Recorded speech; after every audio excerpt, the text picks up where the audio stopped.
Until pretty much today, I think it'd be fair to say that I was at least not bothered about the Fallout series. I wouldn't say I hated them or disliked them, but the Fallout games have never had that big a place in my heart. I've never been that bothered by them. Fallout 3 pretty much passed me by. I attempted to play it, and it was possibly one of the browniest games I've ever played, both in terms of how it looks and just kind of how it felt. It felt a bit bland, not brilliant to me. It didn't pull me in, you know? It didn't make me want to go back for more. So you can kind of imagine my surprise then that actually having seen Bethesda's E3 presentation, which, by the way, I think other companies are going to be hard-pressed to match because I think they got the balance right, I'm actually quite looking forward to Fallout 4 now, which I never thought I'd say. Up until this point, I've been kind of looking at Fallout 4 as I guess an experiment, something to try, something to just have a go at, have a bash, see if it grabs me, and if it doesn't, I'm not too bothered, I'm not too fussed. The series isn't that important to me, so, you know, if Fallout 4 doesn't live up to expectations, then I'm not going to be that bothered. And in fact, if I'm honest, I don't really know what expectations I had of Fallout 4. I think maybe I was expecting just an updated Fallout 3, you know, similar look, similar palette, similar gameplay. So the fact that it seems to be so different is actually exciting. Like, I'm actually excited by Fallout 4, and I didn't think I'd say that.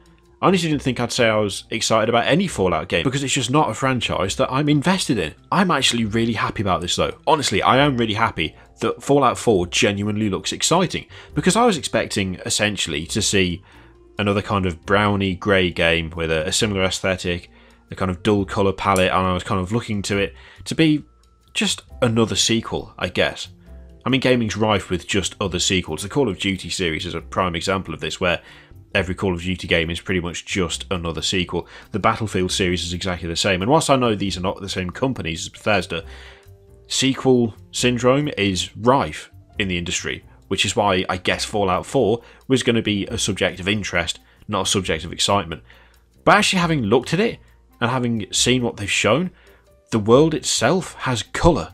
Like, there's a really nice palette of colours, and the detail is there. Like, the detail seemed to be missing for me in Fallout 3. It felt like another kind of stereotypical apocalyptic wasteland with maybe a bit of a like 1950s hint to it.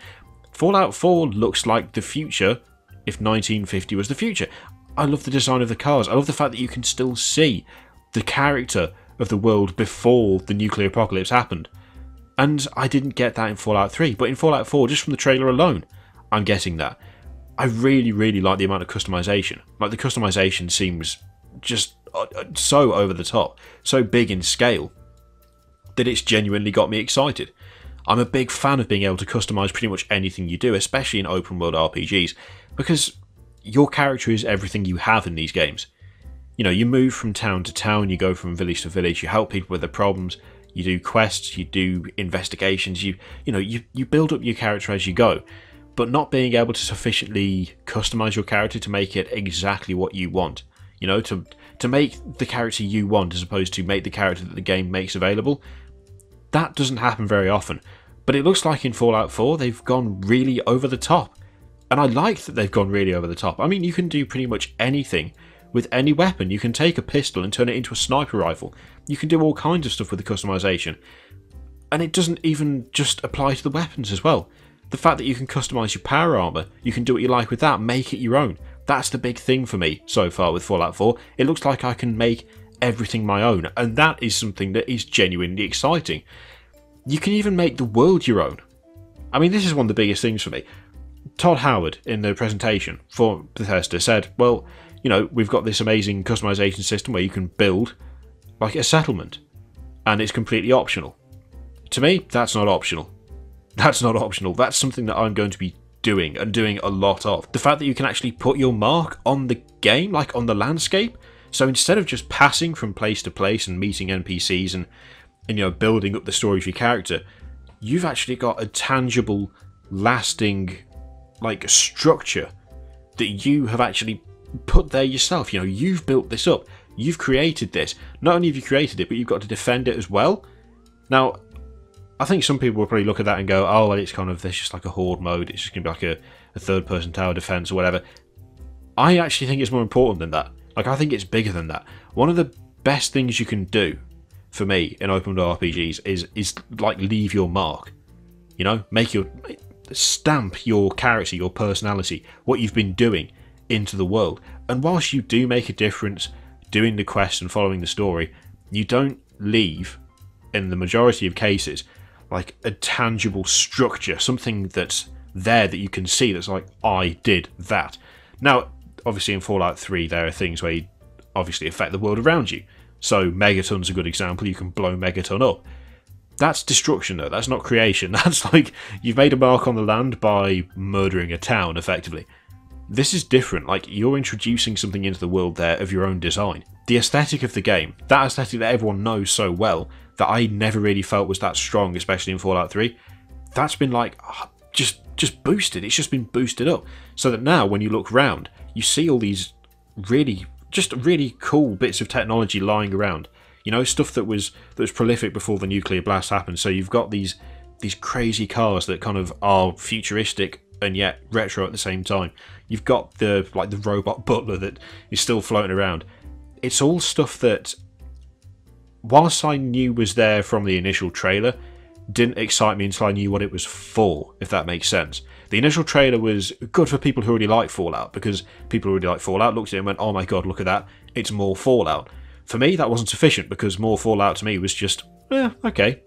However, having seen the gameplay, having had I guess the actual experience of the game shown more than just a trailer, being able to see how it all links together, how it interacts, and how it's going to build the world, I am genuinely excited now. And I never thought I'd say that about a Fallout game, because Fallout is not a franchise I'm a big fan of. Fallout 3 was not a game I particularly liked, and I didn't play it very often. Fallout New Vegas is a game I didn't even try, because I disliked Fallout 3 so much.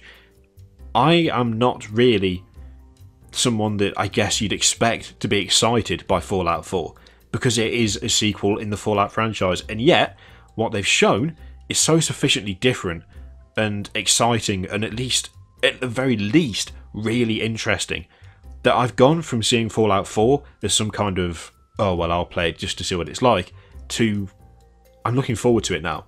And I didn't expect that to happen. I expected to come out of Bethesda's E3 conference looking forward to Doom more than anything.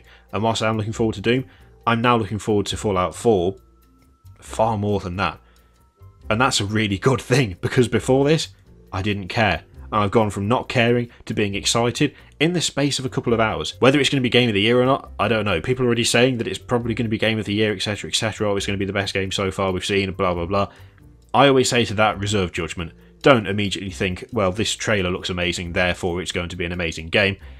Wait till you've played it. Don't judge before you've actually played. I've seen comments saying things like, oh, Fallout 4 is going to steamroll Witcher 3. Well, I don't know. It might do. Then again, it might not. It's a bit daft to try and compare a game that's been out and had huge success with a game that has had a trailer outside of E3 and marketing material inside of E3. You've got to wait until you've played it. But that being said, I am actually now looking forward to playing it, which is a damn sight more than I was before. Let me know what you think below. Let me know what you think about Fallout 4, whether you're going to enjoy it, whether you're not going to enjoy it, whether you're fussed, whether you're not fussed, and I will see you next time. Toodaloo!